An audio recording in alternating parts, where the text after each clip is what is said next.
The box sat on the table between them. Cardboard. Old. The kind that had been taped shut years ago and forgotten. The edges were worn. The tape yellowed. You could tell it had been stored somewhere for a long time. Basement. Attic. Garage. Somewhere dark and out of mind. Jennifer stared at it. Hands in her lap. Not touching it. Just looking. Like it might explode if she got too close. Doctor Phil watched her. Jennifer, you brought this box here today. You told my producers you found it in your mother's belongings after she passed. But you haven't opened it yet. Why? Jennifer's voice was barely above a whisper. Because I'm afraid of what's inside. The studio was quiet. 300 people leaning forward. Jennifer's daughter Sarah sat beside her. 25. Holding her mother's hand. On the other side sat Jennifer's father, Robert. 73. Arms crossed. Face unreadable. What do you think is inside? Dr. Phil asked gently. The truth, Jennifer said. About my brother. Dr. Phil had heard the story during pre-production. Jennifer's brother, Michael, had disappeared 32 years ago. He was 7. Jennifer was 5. They'd been playing in the park. Jennifer had run to the swings. When she came back, Michael was gone. Just gone. The police searched. The FBI investigated. Amber Alerts before Amber Alerts existed. Posters on telephone poles. News coverage. Nothing. No body. No ransom. No trace. Michael Martinez had vanished like he'd never existed. The family had fractured under the weight. Jennifer's parents divorced 3 years later. Her mother, Elena, never recovered. Spent the rest of her life looking. Every dark-haired boy was Michael. She'd died 6 months ago. Heart attack. But really, Jennifer thought, a broken heart that had finally given out. While cleaning out Elena's house, Jennifer had found the box. In the back of her mother's closet. Behind old coats and shoe boxes. Taped shut. No label. No marking. Just an old cardboard box that felt heavy when Jennifer lifted it out. She'd almost opened it a dozen times. But something stopped her. Fear. Intuition. The sense that once she opened it, everything would change. So she'd called Dr. Phil's show instead. Asked for help. Asked for someone to be there when she finally looked inside. Jennifer, Dr. Phil said, his voice calm but firm. Whatever is in that box has been sitting in your mother's closet for decades. She kept it. Hidden it. Which means it mattered. And you deserve to know what. Jennifer nodded. Couldn't speak. Just nodded. Do you want to open it now? Dr. Phil asked. Jennifer looked at her daughter. Sarah squeezed her hand. We're here, Mom. Whatever it is, we're here. Jennifer reached for the box. Her hands were shaking. She pulled it closer. The tape was old. Brittle. It cracked as she peeled it back. The sound echoed in the silent studio. She lifted the lid slowly. Tilted it back. And looked inside. Her face changed. Color drained. Eyes widened. She made a sound. Not quite a gasp. Not quite a sob. Something in between. Doctor Phil leaned forward. Jennifer, what is it? She reached into the box. Pulled out a stack of papers. Envelopes. Old. Yellowed. She looked at the first one. Her hands started shaking harder. These are letters, she whispered. Letters from my mother. To someone named Thomas Garrett. Dated. She checked the postmark. 1993.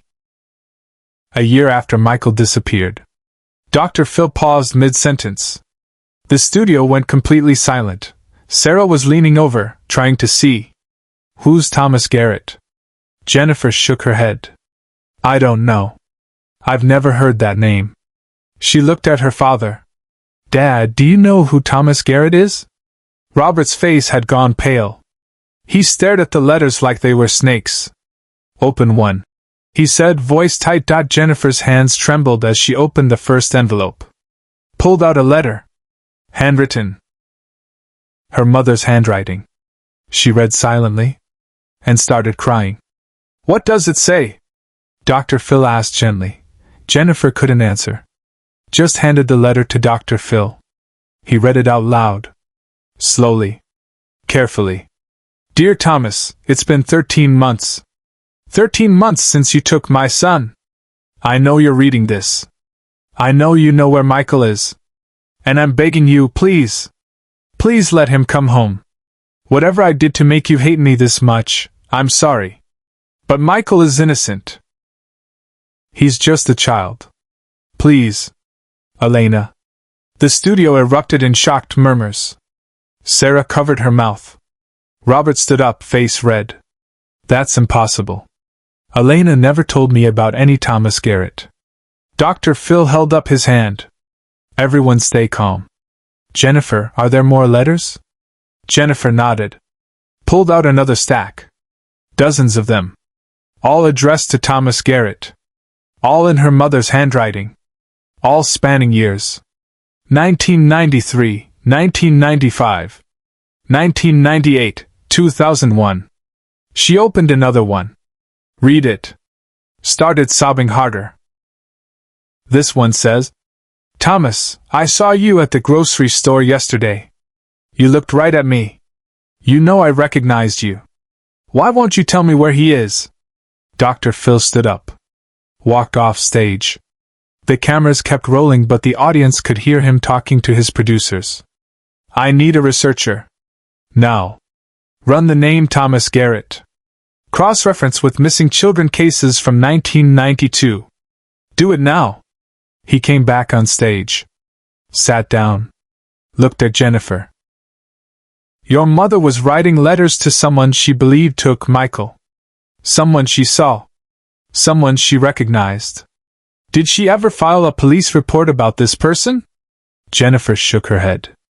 I don't know. The police files are sealed. Not anymore, Dr. Phil said. He turned to the camera. We're going to find out who Thomas Garrett is.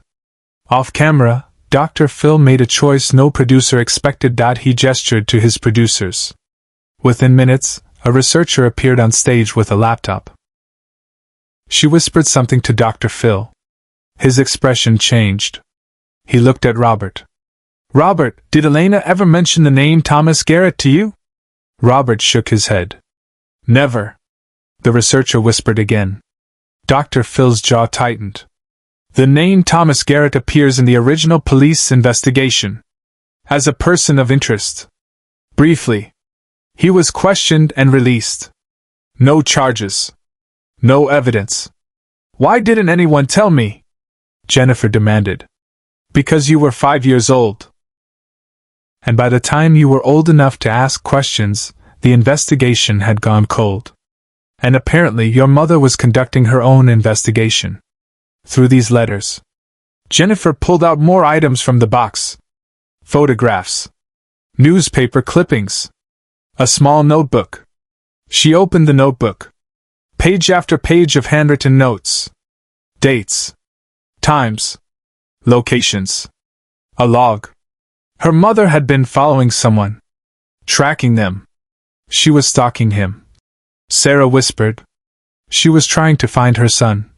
Dr. Phil corrected gently. Jennifer found something else. A photograph. Old. Faded. She held it up. This is Michael. But he looks older.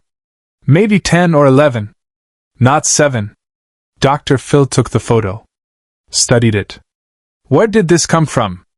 Jennifer looked at the back. There was writing. Taken 1995. Thomas's house. The studio went silent. If this photo was real, it meant Michael had been alive 3 years after he disappeared. And Elena had known. Or suspected. And never told anyone. Robert stood up. This is insane. Elena would have told me. Unless she thought you wouldn't believe her, Dr. Phil said quietly. Unless she was trying to gather evidence first. Subscribe and leave a comment. Because the most powerful part of this story is still ahead. Jennifer kept digging through the box. Found a VHS tape. Unlabeled. She held it up. "What is this?" Dr. Phil gestured to his crew. They brought out an old VHS player. Connected it to the monitors. The studio waited. The tape loaded. Static. Then grainy footage. It was a street. Suburban neighborhood.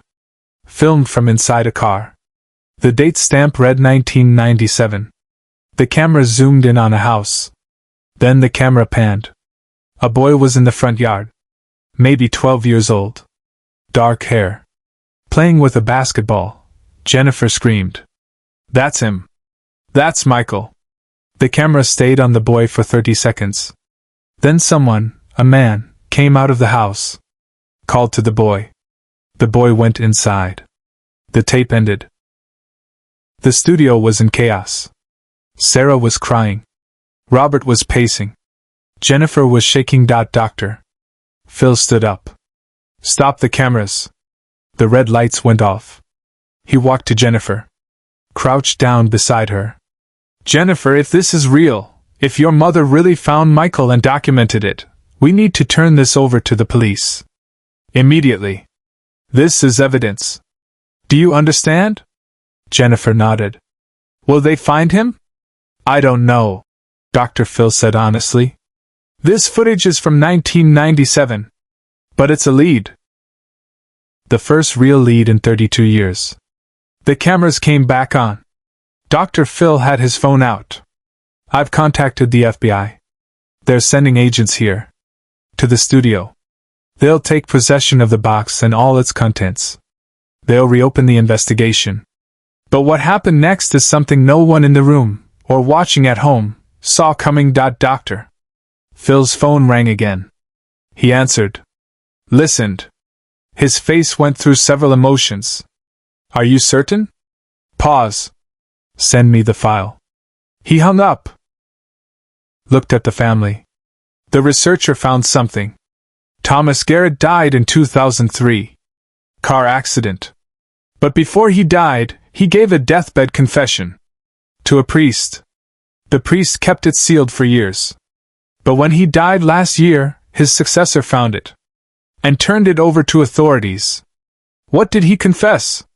Robert demanded. Dr. Phil read from his phone. Thomas Garrett confessed to abducting a child in 1992. He said he raised the child as his own. He said the child never knew he was kidnapped. He said he did it because he and his wife couldn't have children, and he saw the boy alone in the park and took him. Jennifer couldn't breathe. Where is Michael now? According to the confession, Dr. Phil said carefully, the child was raised under the name David Garrett, Thomas Garrett's son.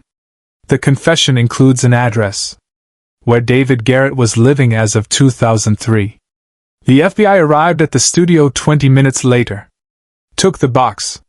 Took the tape. Took the confession. Promised to follow up. 6 weeks later, the FBI located David Garrett. He was 40 years old. Living in Oregon. Married. 2 kids. Working as a teacher. He had no idea he was Michael Martinez. No idea he'd been kidnapped. Thomas Garrett had told him his mother died in childbirth. And David had believed it his whole life. The DNA test confirmed it. David Garrett was Michael Martinez. Share and subscribe. Make sure this story is never forgotten. Jennifer and Michael met 3 months later. Awkward. Emotional. He didn't remember her. Didn't remember being 7-year-old Michael. But the DNA didn't lie. And slowly, they began building a relationship. Learning each other. Navigating a connection that had been stolen and was now, impossibly, being rebuilt. Dr. Phil kept the photograph. Michael at 10 years old. Proof that Elena Martinez hadn't been crazy. She'd been right. And she'd died never knowing she'd gathered the evidence that would eventually bring her son home. The box stayed in FBI evidence for years. Then was returned to Jennifer. She kept it. A reminder that sometimes the truth is hidden in plain sight. waiting in a closet. In a box nobody wanted to open, and that her mother, dismissed as obsessed, as unable to move on, had been the only one who never gave up. The only one who kept looking. The only one who knew Michael was never missing. He was just living under a different name. And Elena had found him. She just couldn't prove it. Until the box did.